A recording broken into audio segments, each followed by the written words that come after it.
তারুণ্যের প্রথম ভোট ন্যায় ও ইনসাফের পক্ষে হোক। আজহারী। তরুণ প্রজন্মের জনপ্রিয় ইসলামী আলোচক মিজানুর রহমান আজহারী নতুন ভোটারদের উদ্দেশ্যে একটি গুরুত্বপূর্ণ ও সময় উপযোগী বার্তা দিয়েছেন। দেশের বর্তমান রাজনৈতিক ও সামাজিক প্রেক্ষাপটে তরুণদের সচেতনতা, নৈতিকতা এবং দায়িত্বশীল ভূমিকার উপর জোর দিয়ে তিনি এই দিকনির্দেশনা প্রদান করেন। বৃহস্পতিবার 5 ফেব্রুয়ারি নিজের ভেরিফাইড ফেসবুক পেজে দেওয়া এক সংক্ষিপ্ত কিন্তু তাৎপর্যপূর্ণ বার্তায় আজহারী লেখেন, তারুণ্যের প্রথম ভোট ন্যায় ও ইনসাফের পক্ষে হোক। তার এই বক্তব্য মুহূর্তেই সামাজিক যোগাযোগ মাধ্যমে ব্যাপক আলোচনার জন্ম দেয়।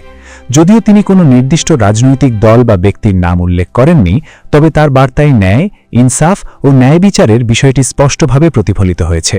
বিশ্লেষকদের মতে তিনি মূলত নতুন প্রজন্মের ভোটারদের প্রতি ইঙ্গিত করেছেন যেন তারা দলীয় আবেগ বা প্রলোভনের বাইরে গিয়ে নৈতিকতা, সততা ও জনকল্যাণকে সামনে রেখে সিদ্ধান্ত নেন। পোস্টটি প্রকাশের অল্প সময়ের মধ্যেই তার সামাজিক যোগাযোগ মাধ্যমে ভাইরাল হয়ে যায়। হাজার হাজার নেটিজেন এতে প্রতিক্রিয়া জানিয়ে তাদের মতামত তুলে ধরেন। অনেকেই তার এই আহ্বানকে সময়ের দাবি হিসেবে উল্লেখ করে সাধুবাদ জানিয়েছেন। কেউ কেউ মন্তব্য করেছেন, তরুণ সমাজের মধ্যে নৈতিক ভোট চর্চা গড়ে তুলতে এমন বার্তা অত্যন্ত গুরুত্বপূর্ণ।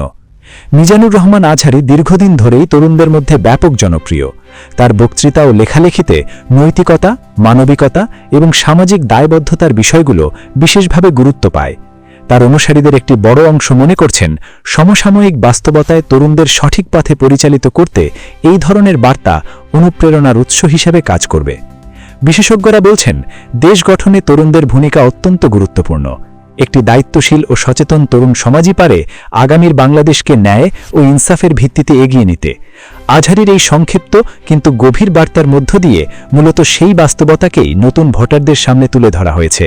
দর্শক, মিজানুর রহমান আজহারী কোন দলকে ইঙ্গিত করে এ কথাটি বলেছে, এ বিষয়ে আপনার গুরুত্বপূর্ণ মতামত কমেন্ট বক্সে জানাতে পারেন। ধন্যবাদ।